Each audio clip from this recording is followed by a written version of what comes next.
Welcome back. Well, Nationals leader David Littleproud has addressed speculation that scrapping net zero could break up the coalition. Here he is on the show just moments ago. So another divorce is on the cards with the Libs, hey? I wouldn't go too far. I mean, this has been a long-held principle and process that we started straight after the election. We respect their sovereignty as they've respected ours. This isn't about personality. This isn't about coalition. This is about good policy.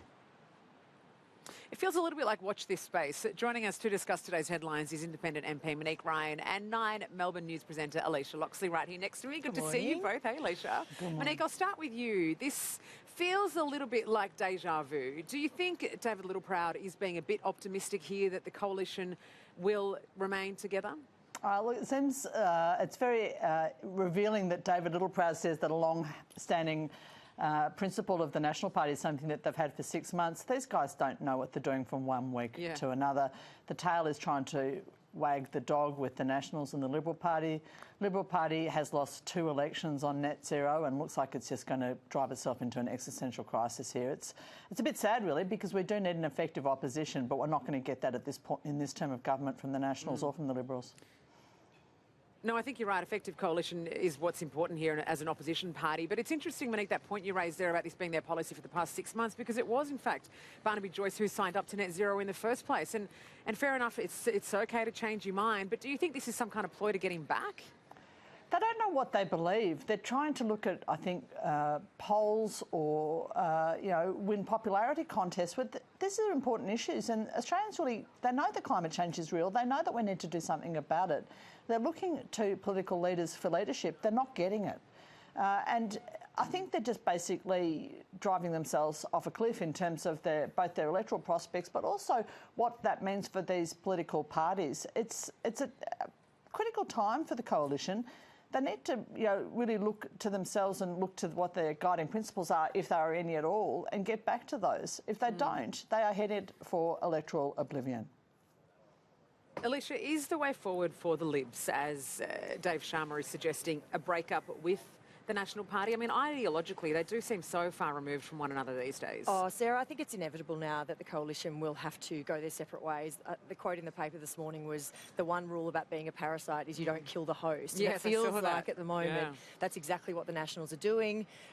They're really running their own race, and that is absolutely to the detriment of Susan Lee and the Liberals. I think Susan Lee's leadership is probably untenable, but when you look around the party room, Andrew Hastie's no longer there.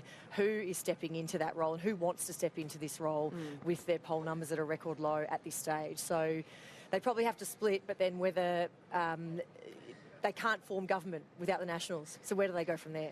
Well, that's the interesting part. I mean, if they do, get to a position where they can be elected, they'll have to necessarily join up with the Nationals again. Well, and this is what we've seen in Europe and seen overseas, is that there are not these sort of 2 major parties who are battling it out. It's you're having a coalition of minor parties, far right, also far left, who are then not those 2 instances, but having to form a coalition to come together. So I think Australia will head in that direction. We already are, but Susan Lee will not be leader for long, I don't think. You don't reckon with those poll numbers? I mean, absolutely isn't not. she their best chance, though, of winning back seats like Monique's? Well, this is the thing. I mean, Monique's at the one end wedged the Libs, and the coalition are wedging them at the other end. And, if they go further to the right, then, of course, more voters will drift towards the Teals. So it'll be interesting, very interesting. You're having a chuckle there, Monique. Yours is the seat they want back, desperately. Well, they're not going to get it back by behaving like this. I mean, you have to present a reasonable opposition. You have to present a set of policies and beliefs. The Liberal Party are not doing that at this point in time. No, you're not wrong there. All right, well, moving along now. In 284 days since Trump's second term began, our Prime Minister, Anthony Albanese, finally has managed to nab Donald Trump's mobile number. Monique, this comes after the PM claimed that the US president didn't even have a mobile phone. Look, I'm not sure that the average Australian really cares about this. The PM clearly did well during his recent trip to the US. We seem to be on a pretty good footing with the United States at the moment, in contrast to many other countries. I'm not too stressed about whether Albo has Donald Trump's phone number or not. I just want him to be securing the best deals possible for Australians, for Australian businesses, and he seems to be doing a reasonable job with that at this point in time. All right, Alicia, we are here in dreary Melbourne this beautiful Monday morning. Look, Yeah, as you know, we want to give people the full Melbourne experience. Exactly. It was warm yesterday, but the team has been ribbing me to no end. You know, finally we've delivered the famous Melbourne rain. But listen, we're talking this morning about the return potentially of a Melbourne Cup parade. This doesn't exactly give us much hope. No.